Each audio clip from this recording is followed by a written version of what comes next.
Power sharing fight ನಡುವೆ ಶಾಸಕರ foreign trip ಬಗ್ಗೆ ಡಿ ಕೆ ಶಿವಕುಮಾರ್ ಮಾತಾಡಿದ್ದಾರೆ. ಆ್ಯಕ್ಚುಲಿ 35 ಜನ ಅಂತ ಇತ್ತು, ಕೊನೆ ಕ್ಷಣದಲ್ಲೆಲ್ಲ ಕಡಿಮೆ ಆಯಿತು.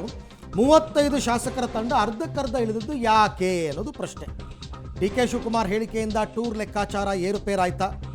ವಿದೇಶ ಪ್ರವಾಸದಿಂದ ಕೆಲವು ಶಾಸಕರು ಹಿಂದೆ ಸರಿದದ್ದು ಯಾಕೆ? ಪ್ರವಾಸಕ್ಕೂ ಯಾರ್ದಾದ್ರೂ ಭಯನಾ? ಯಾಕೆಂದರೆ ಹೌದು, ಇದು ಎಲ್ಲರೂ ಮುಕ್ತ ಮನಸ್ಸಿನಿಂದ ಒಪ್ಕೊಂಡು ಕಳಿಸ್ತಾ ಇಲ್ಲ. ಸೊ ಹಾಗಾಗಿ ನಾನು ಪಕ್ಷದ ಅಧ್ಯಕ್ಷ, ಟೂರ್ ಬಗ್ಗೆ ನನಗೆ ಗೊತ್ತೇ ಇಲ್ಲ, ಕಳಿಸೋರು ಉಂಟು, ಹೋಗೋರು ಉಂಟು, ಸ್ಪಾನ್ಸರ್ ಯಾರು ಮಾಡಿದಾರೋ ನಂಗೆ ಗೊತ್ತಿಲ್ಲ ಅಂತ ಮಾತಾಡಿದ್ದಾರೆ ಡಿ ಕೆ ಶಿವಕುಮಾರ್. ಬಗ್ಗೆನೂ ನನಗೆ ಗೊತ್ತಿಲ್ಲ. ಅವ್ರವ್ರ ವೈಯಕ್ತಿಕವಾದ ವಿಚಾರಗಳಿದೆಯೋ ಇಲ್ಲ ಯಾರು ಕಳಿಸ್ತಾ ಇದ್ದಾರೋ, ಯಾರು ಸ್ಪಾನ್ಸರ್ ಮಾಡ್ತಾ ಇದ್ದಾರೋ ನನಗೇನು ಗೊತ್ತಿಲ್ಲ. ಸೊ ಅದು ಅವ್ರುಂಟು, ಟೂರ್ ಹೋಗ್ತಾ ಇರೋರುಂಟು, ಕಳಿಸ್ತಾ ಇರೋರು ಉಂಟು, ಅವರುಂಟು. ನಾನು ಪಕ್ಷದ ಅಧ್ಯಕ್ಷನಾಗಿ ನನಗೆ ಗೊತ್ತಿಲ್ಲ, ನಾನು ಇದಕ್ಕೆ ಇಂಟರ್ಫಿಯರ್ ಆಗುತ್ತೆ. ಈ ಬಗ್ಗೆ ಕೂಡ ಮತ್ತಷ್ಟು ಮಾಹಿತಿ ನನ್ನ ಕೊಲೀಗ್ ಸುಖೇಶ್ ಅವರಿಂದ ಪಡ್ಕೊಂಡ. ಸುಖೇಶ್, ಈಗ ಉಪಮುಖ್ಯಮಂತ್ರಿ ಡಿ ಕೆ ಶಿವಕುಮಾರ್ ಯಾವ ಸಂದರ್ಭದಲ್ಲೂ ಕೂಡ ತಮ್ಮ ಪಕ್ಷದ ಶಾಸಕರನ್ನ ಹಾಗೆಲ್ಲ ಬಿಟ್ಕೊಡಲ್ಲ. ಬಟ್ ಇಲ್ಲಿ ಮಾತ್ರ ಯಾರು ಕಳಿಸ್ತಾ ಇದ್ದಾರೋ, ಯಾರು ಹೋಗ್ತಾ ಇದ್ದಾರೋ ನನಗೆ ಗೊತ್ತಿಲ್ಲ ಅನ್ನೋದು ಇದು ಅವರ ಅಸಹಾಯಕತೆನಾ ಅಥವಾ ನಿಜಕ್ಕೂ ಪಕ್ಷದಲ್ಲಿ ಗೊಂದಲ ಇದೆ ಅನ್ನೋದನ್ನ ಇಂಡೈರೆಕ್ಟ್ ಆಗಿ ಹೇಳ್ತಾ ಇದ್ದಾರಾ ಅಂತ? ಡಿ.ಸಿ.ಎಂ ಡಿ ಕೆ ಶಿವಕುಮಾರ್ ಒಂದು ರೀತಿ ಮಾರ್ಮಿಕವಾಗಿ ಮಾತನಾಡದಂತೆ ಕಾಣಿಸ್ತಾ ಇದೆ. ಯಾಕಂದರೆ ಹೋಗಲೇಬಾರ್ದು, ಯಾರು ತಡಿಬೇಕು ಅಂತ ತೀರ್ಮಾನ ಮಾಡೋದಾದ್ರೆ ಪಕ್ಷದ ಅಧ್ಯಕ್ಷರಾಗಿ ಅವರಿಗೆ ಅದು ಕಷ್ಟದ ಕೆಲಸ ಆಗಿರ್ತಿರ್ಲಿಲ್ಲ.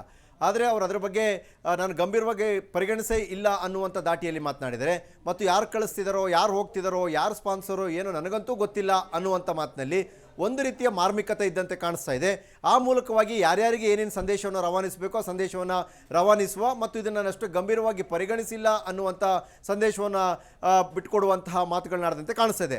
ಆದರೆ ಆಂತರಿಕವಾಗಿ ಇದು ನಿಜನಾ, ಇಷ್ಟೇನು ಬೆಳವಣಿಗೆನ ಅಷ್ಟೇ ಸಿರಿಸಾಗಿ ತಗೊಂಡಿಲ್ವಾ ಅಂದರೆ ಅದು ಹಾಗಾಗಿರಲ್ಲ. ಆದರೆ ಅವರು ಎಲ್ಲಿ ಯಾರಿಗೆ ಏನು ಸಂದೇಶ ಬಹಿರಂಗವಾಗಿ ಕೊಡಬೇಕು ಅದನ್ನು ಕೊಟ್ಟಿದ್ದಾರೆ. ಶಾಸಕರ ವಿಚಾರದಲ್ಲೂ ಅಷ್ಟೇ 35 ಇದ್ದು 6 ಶಾಸಕರಿಗೆ ಯಾಕೆ ಬಂತು? ಹಾಗಾದರೆ ಉಳಿದ 29 ಜನ ಶಾಸಕರು ಯಾಕೆ ಹೊರಡಲಿಲ್ಲ? ಪರಿಷತ್ ಸದಸ್ಯರನ್ನು ಅನಿವಾರ್ಯವಾಗಿ 4 ಜನ ಸೇರಿಸ್ಕೊಳ್ಬೇಕಾದ ಪರಿಸ್ಥಿತಿ ಯಾಕೆ ಬಂತು? ಇವೆಲ್ಲವೂ ಕೂಡ ಚರ್ಚಿತವಾದ ವಿಚಾರವೇ. ತೆರೆಮರೆಯಲ್ಲಿ ಸಾಕಷ್ಟು ನಡೆದಂತೆ ಕಾಣಿಸ್ತಿದೆ ಕಾಂಗ್ರೆಸ್ ಪಾಳಯದಲ್ಲಿ. ಹೋದರೆ ಯಾರು ಏನು ಅನ್ಕೋತಾರೋ, ಹೋದರೆ ಇನ್ನು ಯಾವ ಬಣ ಅನ್ಕೋತಾರೋ, ಅಥವಾ ಹೋದರೆ ಹೈಕಮಾಂಡ್ ಏನು ಅನ್ಕೊಳ್ಳುತ್ತೋ, ಅಥವಾ ಪಕ್ಷದ ಕೆಂಗಣ್ಣಿಗೆ ದುರ್ಯಾಗ್ತೀವೋ, ಇವೆಲ್ಲ ಆತಂಕ ಅಡ್ಡಿಯಾಂತಗಳ ನಡುವೆ ಬಹುತೇಕರು ಸ್ಟೆಪ್ ಬ್ಯಾಕ್ ಆದರೂ, ಬಹುತೇಕ ಹಿರಿಯ ಶಾಸಕರು, ಸಚಿವರು ಒಳಗೊಂಡಂತೆ ಹೋಗದೇ ಇರೋ ತೀರ್ಮಾನಕ್ಕೆ ಬಂದರು. ಹೋಗಬೇಕು ಅನ್ನುವಂಥ ಆಸೆ ಪಟ್ಟಂಥ ಕೆಲವು ಶಾಸಕರುಗಳು ಯಾರೋ ಕಳಿಸ್ಕೊಡ್ತಾರೆ ಹೋಗೋಣ ಅಂತ ಲೆಕ್ಕಾಚಾರನೋ, ಇಲ್ಲೋ ನಾವು ಇಂಡಿವಿಜುವಲ್ ಆಗಿ ಹೋಗ್ತೀವಿ ಅಂತ ತೀರ್ಮಾನ ಮಾಡಿದೀವಿ ಅನ್ನೋ ತೋರಿಸ್ಕೊಳ್ಳೋ ಲೆಕ್ಕಾಚಾರದಲ್ಲೋ ಅಂತೂ ಫ್ಲೈಟ್ ಹತ್ತಿದ್ದಾರೆ. ಆದರೆ ಸಂಖ್ಯೆ ಗಣನೀಯವಾಗಿ ಕಡಿಮೆ ಆಗಿರೋದು, ನಿನ್ನೆ ಡಿ.ಸಿ.ಎಂ ಡಿ ಕೆ ಶಿವಕುಮಾರ್ ಅವರು ಮಾತಾಡಿರೋದು ಎಲ್ಲವನ್ನು ನೋಡ್ತಾ ಹೋದರೆ ಯಾರಿಗೇನು ಸಂದೇಶ ಹೋಗಬೇಕು ಅದನ್ನು ಕಳಿಸಂತೆ ಕಾಣಿಸ್ತಿದೆ. ಕೆಲವು ಶಾಸಕರು ಯಾಕೆ ಬೇಕು ರಿಸ್ಕ್ ಅನ್ನುವಂಥ ತೀರ್ಮಾನಕ್ಕೂ ಬಂದಂತೆ ಕಾಣಿಸ್ತಾ ಇದೆ. Arvind, right, thank you Sukhesh, ತಮ್ಮ ಎಲ್ಲ ಮಾಹಿತಿಗಾಗಿ ಧನ್ಯವಾದ. ನಾವು ಹೇಳೋದು ಇಷ್ಟೇ, ಶಾಸಕರು ತಮ್ಮ ಜವಾಬ್ದಾರಿಯನ್ನು ಅರಿತು ನಡ್ಕೊಳ್ಬೇಕಾಗಿತ್ತು. ಬಟ್ ಸ್ಟಿಲ್ ಅವ್ರು ಹೋಗಿದ್ದಾರೆ ಫಾರಿನ್ ಟ್ರಿಪ್ಪು, ಅವ್ರ ಖರ್ಚಲ್ಲಿ ಹೋದರೆ ನಮ್ಮದೇನು ಅಭ್ಯಂತರ ಇಲ್ಲ.